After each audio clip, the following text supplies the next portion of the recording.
All right, so it looks like we are live. So, welcome everybody to our Ask the Experts today. So, we have today for you a Plantuary edition of our Ask the Experts.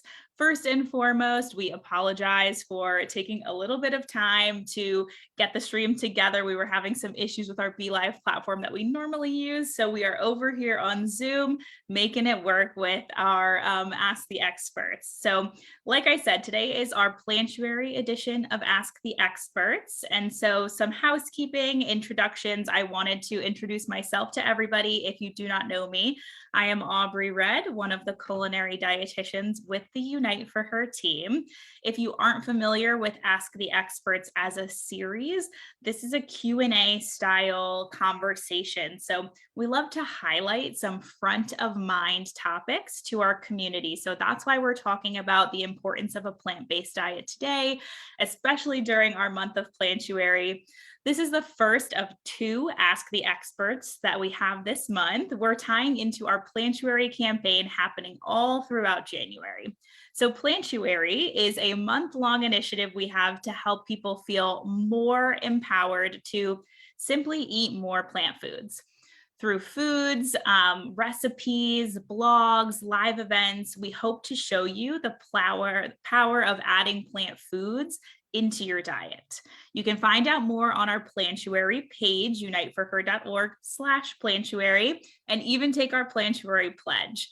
Today, we're joined by Dr. Anna Negrón, who's going to be talking from the medical perspective to talk about why consuming plant foods is so beneficial to our health and wellness, because the benefits are plentiful. So this is streaming live on Facebook. So for those of you who are watching live, welcome. We are able to get those chats. So if you have questions or you want to ask anything, please feel free to comment on Facebook and add in those questions. We would love to be able to try and get to answer those.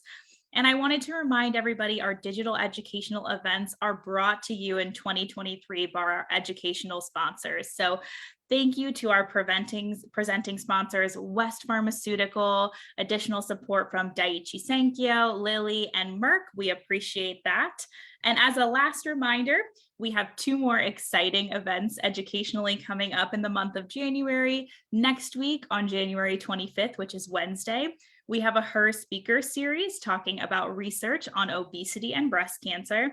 And then the next day, Thursday, the 26th, we have our second Ask the Experts, and that's on immunotherapy and your immune system. So those will both be great events as well. You can find details on our social media, on our website, and you can always watch these events, even though they're live, they're recorded afterwards on our Her library. So we'll be happy to see you there. So like I said, without further ado, I will bring on Dr. Anna Negrón. All right.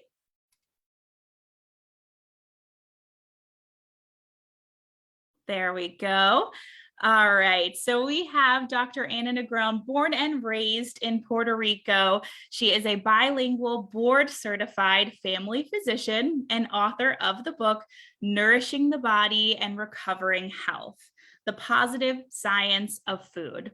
She owns a nutrition consultation solo practice, volunteers at a free clinic for the uninsured in Phoenixville, Pennsylvania, teaches young family doctors the role of plant food in medicine, and is a frequent lecturer on issues of nutrition and health. Plants are an integral to her practice, where group cooking is a regular activity. She helps her patients transition to a whole foods, plant-based diet, lowering the inflammation at the root of their illness, thereby reducing the need for medications. So please join me today in welcoming our expert, Dr. Anna Negrón. Welcome. Thank you very much for this lovely invitation, Aubrey. Yeah, thank you. Thank you. And if you're comfortable, I would love to go ahead and get started, because we have so many wonderful questions today. So first and foremost, I know we're talking about benefits of plant foods in the diet. So what is it that makes plant foods so healthful? What is it about them? Well, plants create all the food for the planet. So all the carbohydrate and all the fiber that we hear is so important, right, for our microbiome. All the protein and all the fat is first created by plants. Without plants, there's no life on the planet. And it comes without any downsides. That's the short of it. Yeah, I mean, plant foods are so nutrient dense, right? They are just so nutritious and they give us so many benefits, like you said, without any downsides. There's nothing wrong with adding in plant foods to our diet. No, in fact, we could do really well by adding more plant foods to our diet. I think if we look around, we have created an environment that's really, go on the flip side, too much processed food, too much animal meat, cheese, eggs, oils, and we've forgotten about plants and how much they can really do for us. Well, yeah. I mean, and the benefits, like we said, are plentiful. And so kind of hearing you touch on, like the things like meat, cheese, and things like that kind of brings me to one big question that we get all the time. I feel like when we're talking about transitioning to plant foods is how do you get enough protein? When we're thinking about plant foods, what are plant foods that can give us protein and how can we get protein from plant foods? Because I think a lot of us usually think of maybe more animal-based proteins.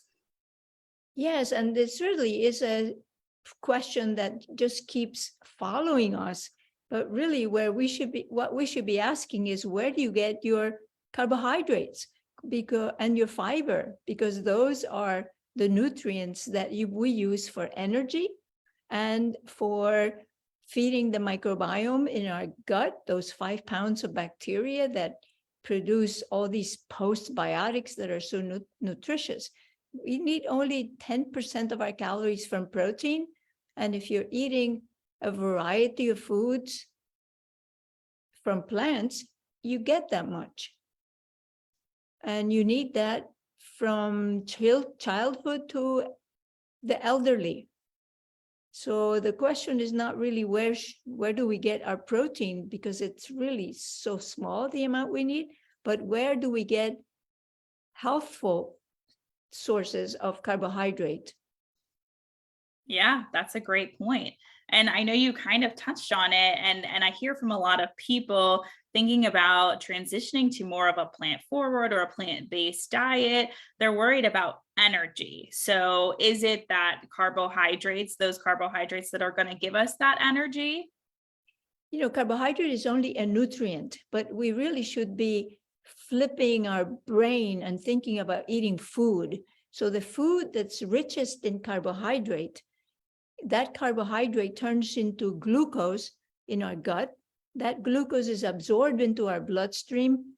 That bloodstream takes these little parcels of sugar or glucose to every one of our 37 trillion cells, which are expecting that to transform it into energy. So it's from carbohydrate in food that we get the energy. But we shouldn't just think of carbohydrate. We think of the package. You think of a sweet potato, think of a lentil, think of a fruit, and it's not just the carbohydrate that will turn into sugar, but all that fiber, water, phytochemicals, vitamins, nutrients that are too numerous to count and that we need very little. All those anti-inflammatory things or chemicals that the plant produced to help herself and that she then gives to us when we eat it. So carbohydrate is what we turn into sugar for energy, but think of the package.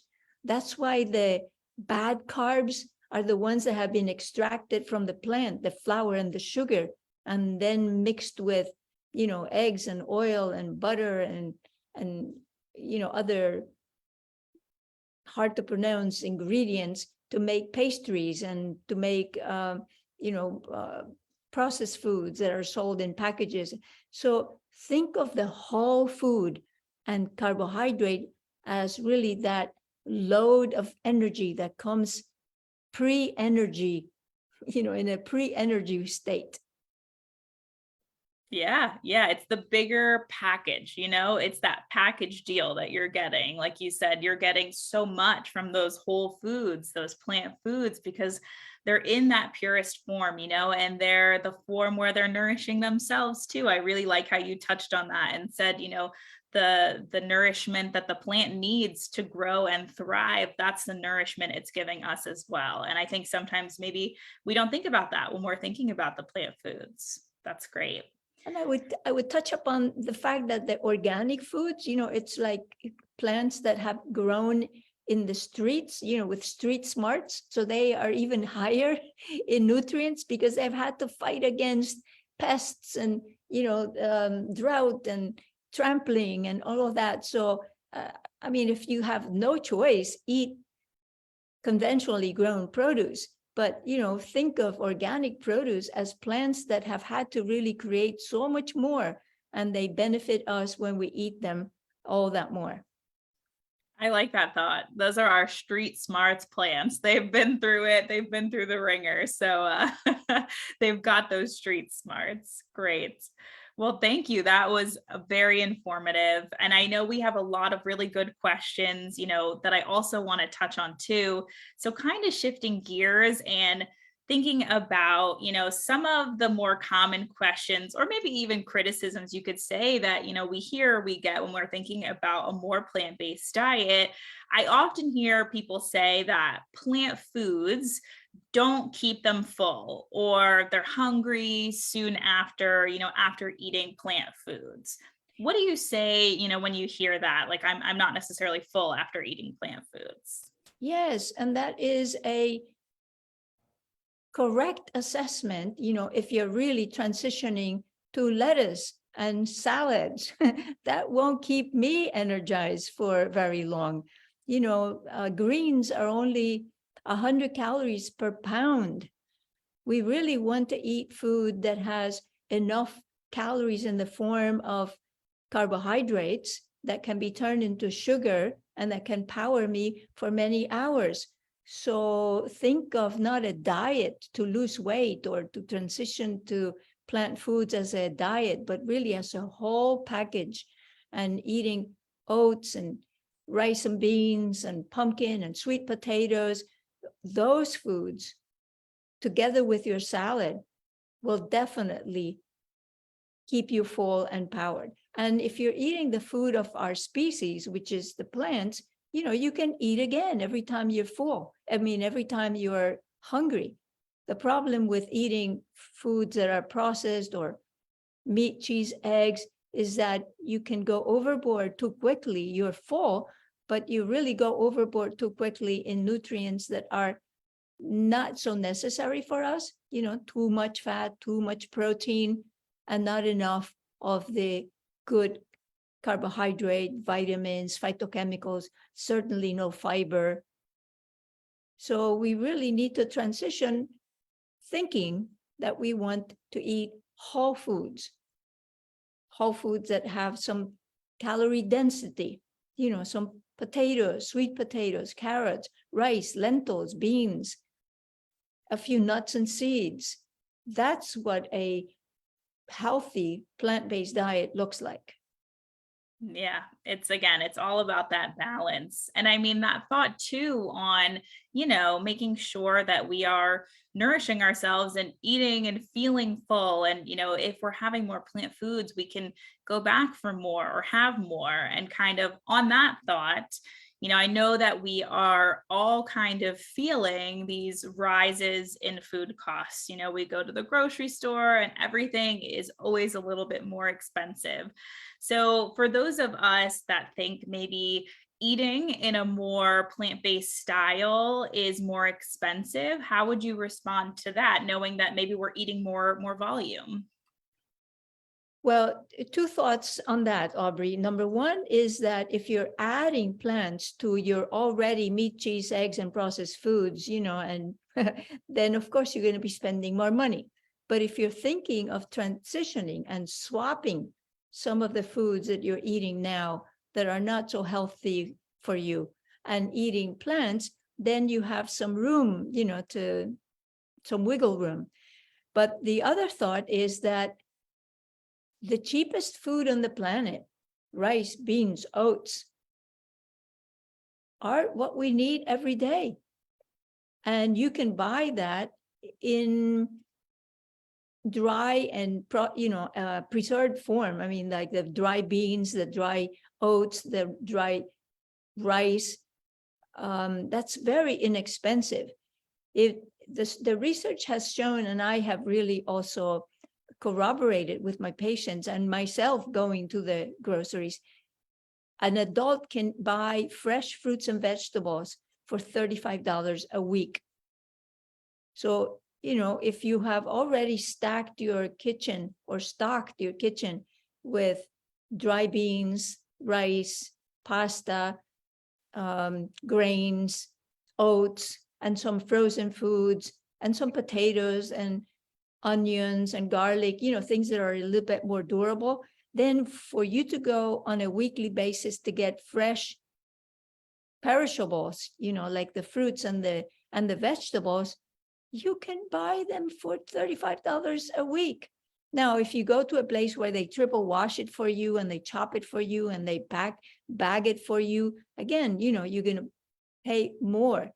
But the best food on the planet is the cheapest. There are places where people don't have access to fresh, healthy food. And then I suggest that you plan a trip with someone, once or twice a week, and go get some quantity. And when you bring it home, do not just let it sleep in the refrigerator, cook it and freeze it. So use it while it's still fresh and vital. Does that help a little bit? Yeah, no, I think that definitely helps a little bit too. And, I know I get a lot of questions about like frozen vegetables and fresh vegetables and things like that. And like you said, you can always buy fresh vegetables or produce and you can freeze it and you can use it later on. And that's a good way to kind of save money and expenses and reduce food waste, but make sure you're having access to all of these, various different plant foods, even if maybe it's not in season. Yeah. Great. And, cook in batches. And freeze in portions, cook in batches ahead of time. And I mean, it takes a little bit of work. And some people who are not accustomed to cooking or accustomed to doing this, it's a little learning curve, but wow, so satisfying. Yeah. And you get so many, like we said, so many nutrients. And a lot of times, as a lot of our members are going through treatments and things like that, they may have different shifts in nutrients and variations in nutrients. So that kind of actually ties into a question that I hear a lot is, are supplements as good as food? So, if you went to the doctor and you found out that you were low in magnesium and you're thinking, what should I do? Should I take a supplement or do I find some magnesium rich foods? What would you say to that? Yeah, the supplement thought is an attractive one. However, the research has shown us that even though, let's say, the active ingredient might be magnesium, when you throw magnesium by itself in your system, it doesn't have its buddies to work with. Magnesium doesn't work by itself. Magnesium works in synchrony and in synergy with other vitamins, with other phytochemicals to be able to go through its, metabolic, fantastic job. So supplements, although they were an attractive idea, they have only maintained its attraction to the supplement industry. It's not really attractive when it's to us people. They don't work the same way as we wish. So we need to really, again, think of eating the whole plant, variety and abundance.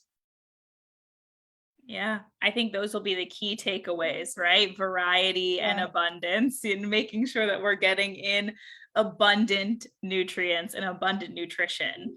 And so And consistently, not just once a week. Right. Right. Getting in those nutrients, regularly and trying to, start to make those changes. And for somebody who is maybe starting to make those changes. I know I hear a lot from people like, oh, vegetables are boring, or I don't really like to eat vegetables. Do you have any, ideas or tips to share for people who are trying to incorporate more of these plant foods? And, what are your favorite ways to prepare some of them?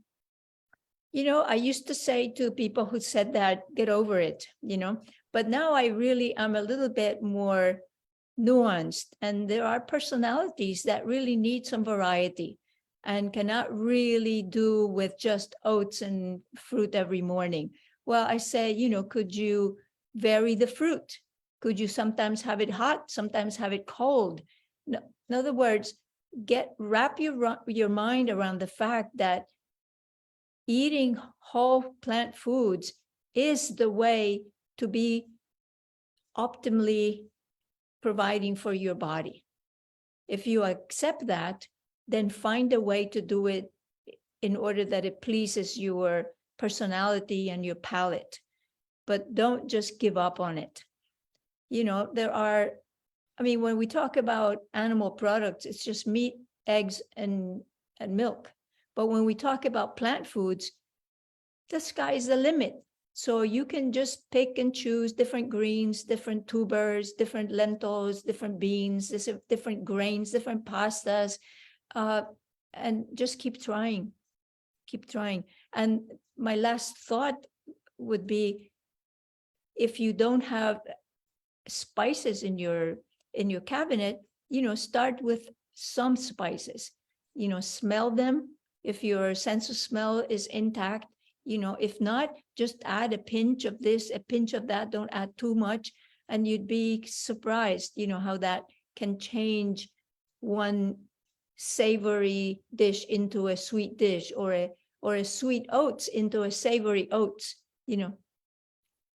Yeah, I think the herbs and spices can sometimes be more of the forgotten plant foods, or more of the things that we don't think about. But it's really easy to switch up your vegetables. If you have green beans 3 days in a row, put, lemon and pepper on it one day, and then put like turmeric and ginger the other day. And you're really just kind of changing that flavor and making it more exciting. Well Yeah. said. Thank you. All right, I have a couple more specific questions that we've gotten, from people who submitted questions in advance, and I want to make sure, we can touch on some of them. So one of the questions from one of our members was, how beneficial is a plant-based diet in regards to specifically triple negative breast cancer? Do you have any thoughts on that? Well, the association with estrogen and receptors really should not be a concern for us when we're eating plants. Plants do not have the same kind of protein makeup as animal protein. And so when you're eating plants, you really, provided you're eating the plant and not supplements or extracts, you are really supplying so much more than just what you might think, a phytoestrogen, for example, or a magnesium. You're providing the whole package for the body to do what it needs. And there is no downside. The research continues to mount that a variety of foods, including soy foods, which just stuck with our brain as something that, was to be careful. There's really no need to be careful about it. That soy has been shown to be protective, eaten as a food, again, not as a supplement or as extracts.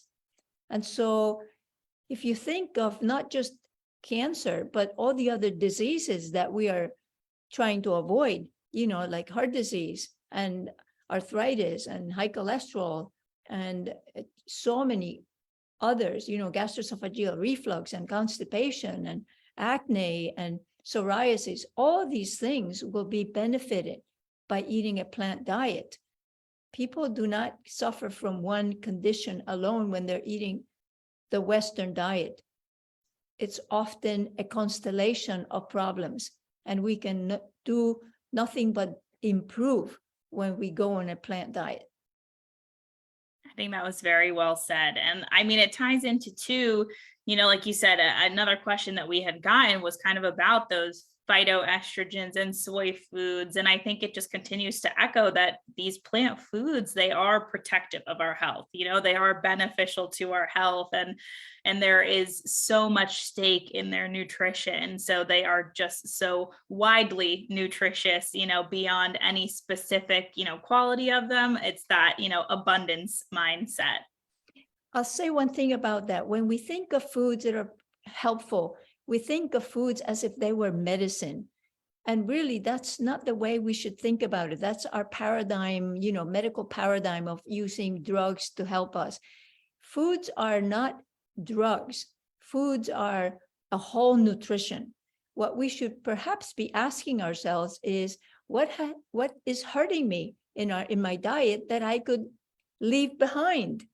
That would be a very valuable question to ask.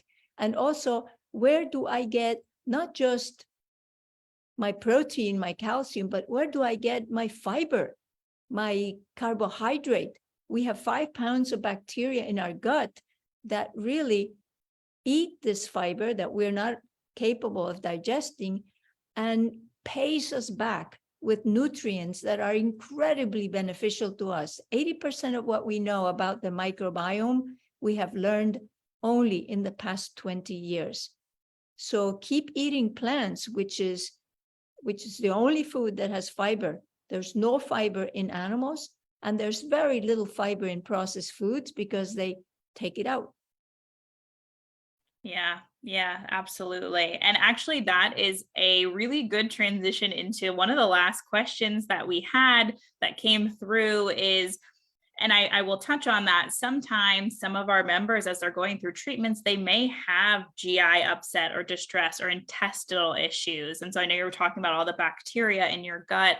So a lot of times we'll get the question, is juicing good in helping to get in fruits and vegetables on a daily basis? So what would you say on that regard? Yes, start with something that you can tolerate, and then don't get stuck there. If juicing is something that you do and you have a fiber filter and you have all that fiber stuck in the fiber filter, and you throw it out, that's not perhaps the best way. I would say blend, put it in the blender. And if you need to start slow, start with just a 1/4 cup and see how your microbiome, which is another word for your good bacteria, see how they react to that fertilizer, see how they really multiply. And the next time you give them a little bit more of that plant food, there's a little larger crew that can take care of that food, and you'll have less issues. So my suggestion is start slow. Do not really jump into the deep end of the pool right away. I mean, but don't throw the towel because it gave you a little upset. Just back off a little bit and keep going. I would definitely want you to include the fiber. I would not want you to just use the juice. In other words, if you filter it completely, you're just drinking sugar water. Gotcha. Okay. And so, yeah, like you said, there are other ways to get it in, but then that's starting small and, taking it on your stomach's basis. If you're having a lot of intestinal or GI issues, taking it a little bit at a time in a way that works for you. We have one. You are doing something fantastic, which is you are adding nutrients to your otherwise perhaps, deficient diet. So onward. Onwards and upwards, right? We have one last question that actually just came into the chat.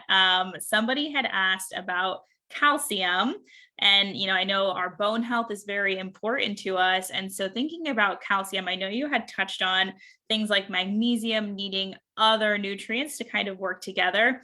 Is calcium the same way? And when we're getting it from our diet, is it good to consume it with other things to kind of help make sure we're getting those benefits? Yes, interesting. I mean, calcium, first of all, calcium we get from plants. And the plants get it from the soil, and the soil got it from all the animals that donated their skeleton to the soil. So, calcium is recycled that way. We don't need to drink milk or eat cheese, for the rest of our lives to get calcium. We get calcium from the original source, which is the plant. Now, in terms of bone health, what we really want is to not use up that much calcium that we have stored in our bones. So try not to eat foods that will become very acid in your blood, not in your stomach, in your blood, that will leach calcium out of your bones. And those are, high protein, animal protein foods on a regular basis. So try to avoid that. But more importantly, it's not just calcium in your bones.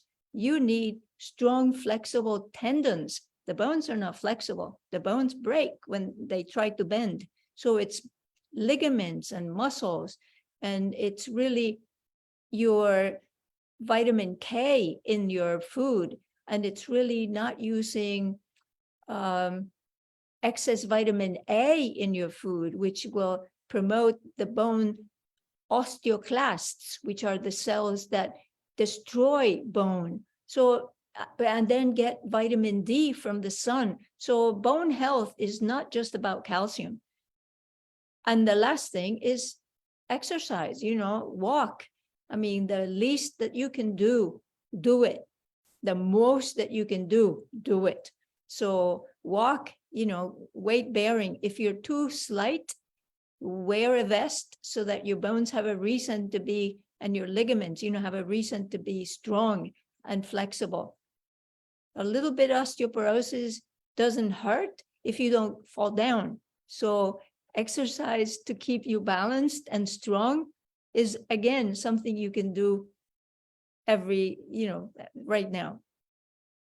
That's wonderful. And it's that whole body, that whole bigger picture, just like whole nutrition, it's the whole picture of health. And so those are all our questions we had today. I know that, everybody has a ton of questions, I'm sure. So do you have anything you want to leave everyone parting with, Dr. Negrón, or any thoughts last? Yes, I think I would like to leave us with this thought. Our organism is a dynamic entity. It's always wanting to do the right thing for us. When we get a cut, a wound, it wants to heal. So all it wants from us is that we give it what it can use, and that we don't really give it too much extra work. In other words, don't give it trash that it has to really clean up every night. Give it some rest, give it a break. So sleep 7 to 9 hours, walk, reduce toxic stress, eat every day the most nourishing food. Don't smoke or drink alcohol or put other drugs in your body that can actually start as poisons right away. These are actually not just the tenets of, the lifestyle medicine. This is really how we evolved in the Stone Age. We ate what we found only during daylight hours, slept 7 to 9 hours while the sun was down. We had intimate and loving communities. So pretend that you're living in a very simple place, recreate what's best for you. And that's all we can do. And I think we could. That's not too bad. Yeah, I think we could all benefit from living more simply, I'm sure. And so with that, I really appreciate you, Dr. Negrón, for coming on today and presenting and answering these questions that we get often, and questions that a lot of us have on a more plant-based diet. If people want to get in touch with you, what is the best way for them to kind of find you or reach out to you to get in contact? Well, my email is easy. It's ana.m.negron@gmail.com. Just tell me how you found me and we can chat. Great. I have my practice, and as you know, you can You can find me through Practice Wellness Beyond the Wish. I have 2 offices, one in Haverford and one in Paoli, and I see patients for 1 visit, for a consultation for an hour and a half, answer your questions, no supplements, no blood tests, nothing fancy, just whatever your questions that were not answered here today. I'll be delighted to meet with you. Yes, thank you. And thank you for all your support. If you didn't catch her email, we will put it live on our Facebook, and we'll let it live with this so that you can get in contact. You can also, check out her website, www.greensonabudget.org. You can purchase a copy of her book, which I have here next to me, if you want some light reading in the new year on a plant-based diet. But thank you again, Dr. Negrón, for coming, for sharing your insights. It is so, so important to learn about the benefits of plants, and we were happy to be able to do it with you today. As a reminder, everyone, we have our 2 events next week. We have January 25th on Wednesday and the 26th Thursday, a speaker series in our Ask the Experts. So we'll hopefully see you there. And a final thank you to our digital education sponsors, West Pharmaceutical, Daiichi Sankyo, Lilly, and Merck. And we were happy to be able to share our Ask the Experts with all of you. Have a great day. Bye-bye.